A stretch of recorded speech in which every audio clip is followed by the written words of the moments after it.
오늘 말씀은 25장과 26장의 말씀으로 이 수아 사람 빌닷의 변론 그리고 그에 대한 욥의 대답을 살펴볼 수가 있습니다. 먼저 25장의 말씀은 빌닷의 3차 변론입니다. 사실 빌닷과의 3차 논쟁을 끝으로 욥과 세 친구들의 논쟁이 종결되는 것을 볼 수가 있습니다. 그래서 마지막 주자로 나선 이 빌닷은 1차, 2차 때 보여주었던 그 신랄하게 정죄했던 것과는 다르게 그는 하나님의 위대하심에 대조되는 인간의 한계를 지적하는 것으로 그 변론을 짧게 마치고 있습니다. 먼저 오늘 말씀 25장 2절의 말씀을 제가 읽겠습니다. 하나님은 주권과 위엄을 가지셨고 높은 곳에서 화평을 베푸시느니라. 하나님의 통치 방법을 말하고 있습니다. 하나님께서는 이 땅을 다스리실 때 이 주권과 위엄을 가지고 다스리신다라고 이야기를 하고 있고 또 높은 곳에서 화평을 베푸신다라고 말하고 있습니다. 이때 여기에 등장하는 단어 주권이라는 이 단어는 히브리어로 함셀이라고 이야기하는데 이 국가의 의사를 최종적으로 결정을 짓는 그 권력을 의미하고 있습니다. 그래서 하나님은 그 누구의 간섭도 받지 않으시고 이 최고의 이 권세를 가지고 이 세상을 다스리시는 분이시다라는 것을 말하고 있습니다. 또한 위엄이라고 하는 이 단어는 히브리어로 파하드라고 이야기하는데 이 파하드라고 하는 이 단어는 놀람, 공포, 또 두려움을 나타내는 이 말이기도 합니다. 그러니까 상대방을 꼼짝할 수 없을 정도로 그렇게 만들어버리는 그런 기세를 가리켜서 이 위엄이라고 한다라는 것이죠. 이렇게 하나님께서는 주권과 위엄으로 이 땅에 나타나시고 또 다스리시는 분이시다라고 이야기를 하면서 또한 이 세상을 다스리실 때에는 평화로 다스리신다, 평화의 왕으로 오신다라는 것을 말씀하고 계십니다. 그래서 하나님께서는 이 땅을 통치하실 때는 이 땅을 정의와 공의로 바로 세우시기도 하시지만 또한 백성들이 평화를 누리며 살아갈 수 있도록 은혜를 베푸시는 분이시다 말씀하고 있습니다. 또한 3절의 말씀을 보면 이 하나님 나라에는 많은 병사들이 있다라고 이야기를 합니다. 이 하나님의 심판이 더딘 것에 불안을 느낀 욥이 하나님께 원망의 목소리를 높이자 이 빌닷은 이것을 하나님에 대한 반항, 저항으로 보았습니다. 그래서 그는 하나님 주위에는 수많은 천사들이 있는데 이 천사들, 이 군사들은 셀 수 없을 정도로 많다라고 이야기하고 있습니다. 그러니까 하나님과 싸우려고 하는 짓이 얼마나 부질없는 일인가라는 것을 이야기하고 있습니다. 그리고 하나님이 비추시는 이 광명, 이것은 곧 하나님의 다스림을 의미하는데 하나님께서 이 땅에 광명을 비추실 때에는 피할 자가 없다라고 말하고 있습니다. 하나님의 절대적인 주권을 의미하는 것을 말하고 있습니다. 그래서 세상 그 어디에도 하나님의 눈을 피할 곳이 없다라는 것을 의미하기도 합니다. 하나님 앞에서는 그 누구도 자신의 의로움을 내세울 사람이 없으니 한 사람도 없다라고 말합니다. 또한 4절의 말씀을 보면 그런즉 하나님 앞에서 사람이 어찌 의롭다 하며 여자에게서 난 자가 어찌 깨끗하다 하랴라고 이야기하고 있습니다. 여기서 빌닷이 하나님 앞에서라고 이야기하고 있습니다. 이 세상적 기준에서는 내가 다른 사람보다 더 나은 삶이 아닌가, 그렇게 살아가는 것은 아닌가라고 생각할 수가 있습니다. 그러나 하나님 앞에서는 그 누구도 내가 의롭게 살았다, 내가 잘 살았다라고 말할 자가 아무도 없다라는 것이죠. 절대적인 기준이 되시는 그 하나님 앞에서는 그 누구도 자신의 의를 내세울 자가 없고 또 죄에서 자유로울 수 있는 자가 없다라는 것을 말하고 있습니다.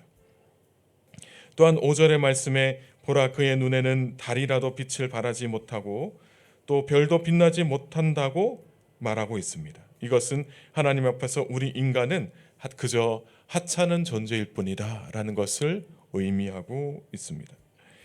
이렇게 빌닷이 말한 내용들, 사실 모든 인간은 다 죄인이라는 일반적인 그런 내용인데 그가 말한 이 내용은 결코 틀린 말이 아닙니다. 일반적으로 보자면 결코 틀린 말이 아니다라는 것이죠. 하지만 그가 단순히 이 잘 모르는 사람에게 이러한 논리를 가르치는 것이 아니었다라는 것이죠. 빌닷의 의도는 무엇이었습니까? 그는 욥을 정죄하기 위해서 이러한 논리를 펼친 것입니다. 그러니까 맞는 말이지만 이 욥에게 이 말을 대입함으로 인해서 또 욥을 정죄하려고 했다는 것이 그의 잘못이다라는 이야기입니다. 특별히 우리가 가장 범하기 쉬운 죄가 무엇이냐면 하나님의 말씀으로 이 가족들과 이웃들을 정죄하는 것입니다. 사람들을 정죄하는 것이다라는 것이죠. 이 하나님의 말씀이 진리이고 옳은 말씀이지만 하나님이 우리에게 은혜로 주신 말씀을 가지고 우리는 상대방을 정죄하기 위해서 사용하고 있다라고 한다면 이러한 삶은, 이러한 것은 그리스도인으로서 바람직하지 못한 행위이다라는 것을 이야기하고 있습니다.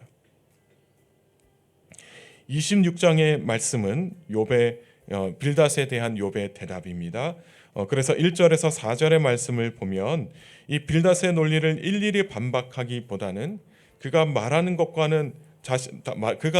빌닷이 말하는 것과 자신의 처지가 맞지 않는다라는 것을 설명하면서 그가 말하는 그 솔루션, 즉 그가 말하는 그 어떻게 보면 이 욥에게 있어서 필요한 말씀들이 자신에게 해당되지 않는다는 것을 말하고 있습니다.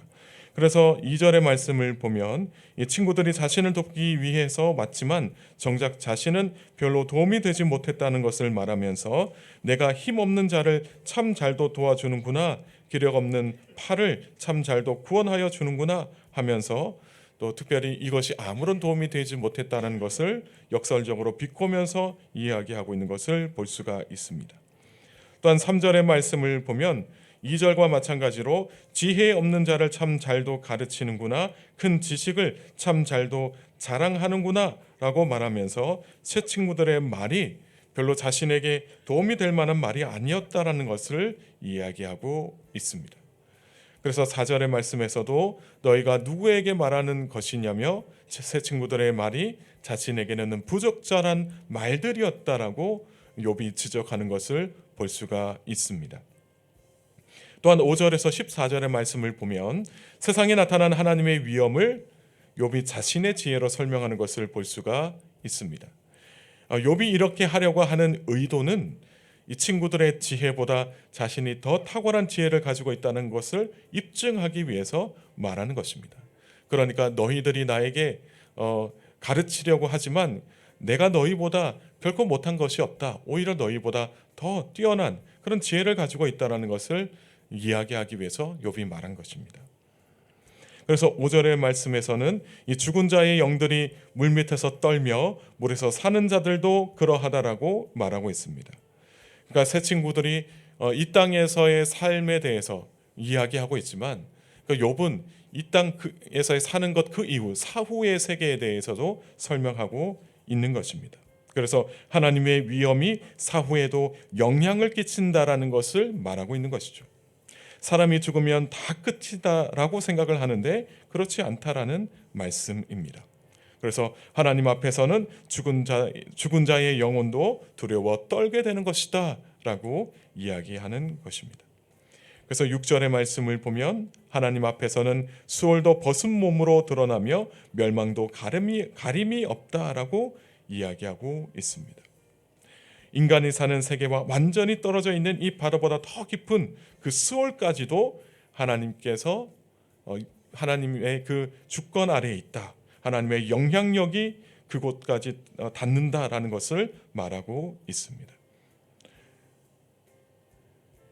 또한 하나님의 권능이 죽은 자들에게 영향을 주었다고 5절과 6절에서 말하고 있다면 이 7절과 8절의 말씀은 하늘에 나타난 하나님의 창조 권능에 대해서 이야기를 합니다.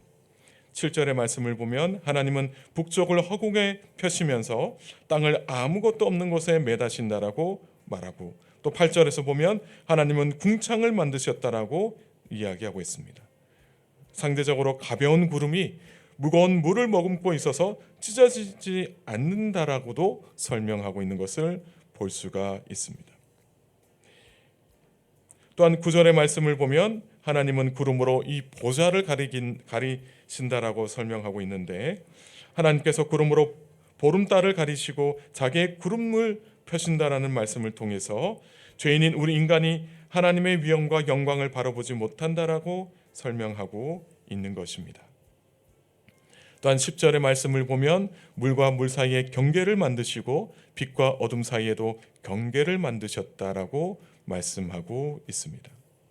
11절 말씀에 하나님이 꾸짖으셨다라는 이 표현은 천둥과 번개를 동반하여 말씀하신다라는 그 뜻인데, 하나님께서 친히 천둥과 번개로 말씀하시면 온 땅과 하늘이 두려워 떨게 된다라는 것을 말하고 있습니다.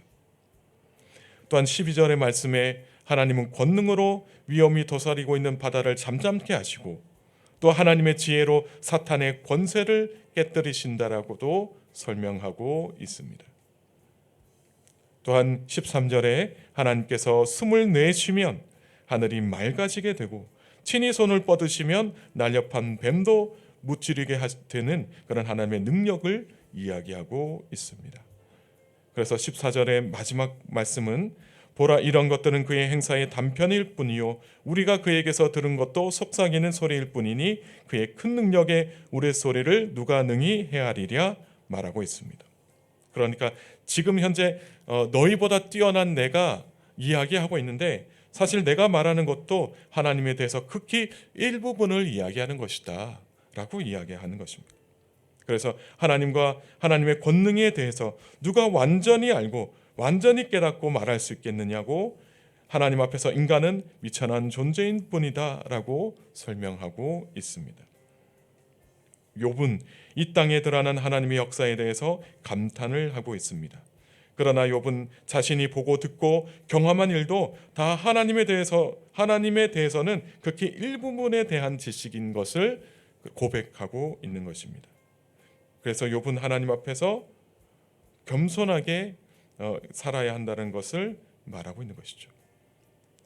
그렇지만 여러분, 우리가 알고 있는 하나님에 대한 지식은 우리도 극히 일부분을 알고 있는 것입니다. 그래서 우리는 늘 살면서 하나님 앞에서 겸손하게 살아야 한다는 것을 오늘 이 말씀에서 우리에게 알려주고 있는 것입니다. 오늘 하루도 하나님 앞에서 겸손한 그리스도인으로 살아가실 수 있기를 소망합니다. 그래서 우리를 향한 하나님의 뜻과 계획을 깨달아서 주께서 베풀어 주시는 풍성한 은혜 안에서 믿음의 사람들로 살아가실 수 있기를 주님의 이름으로 축복합니다. 함께 기도하시겠습니다. 자비로우신 하나님, 오늘 이 새벽에도 우리를 깨워주시고 불러주시니 감사를 드립니다. 부족하고 연약한 저희들, 하나님에 대한 지식은 있으나 극히 일부분만 알고 있음을 고백합니다. 그럼에도 주님은 우리를 부끄럽다 하지 아니하시고 책망하지 않으시고 날마다 말씀의 은혜로 깨달음을 주시는 줄 믿습니다.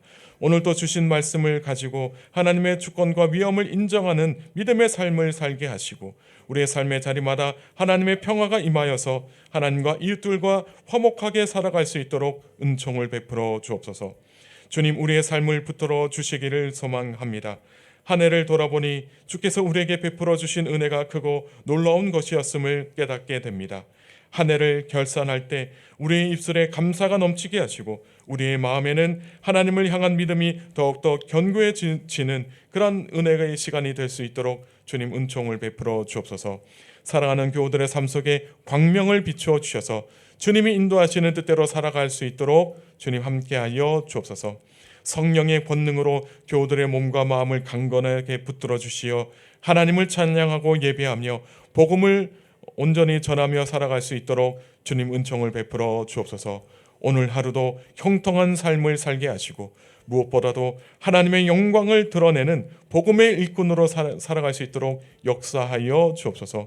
필요한 모든 것들마다 주님의 그 넉넉하신 그 은혜로 채워 주실 줄 믿사오며 사랑이 많으신 예수님의 이름으로 간절히 기도드리옵나이다.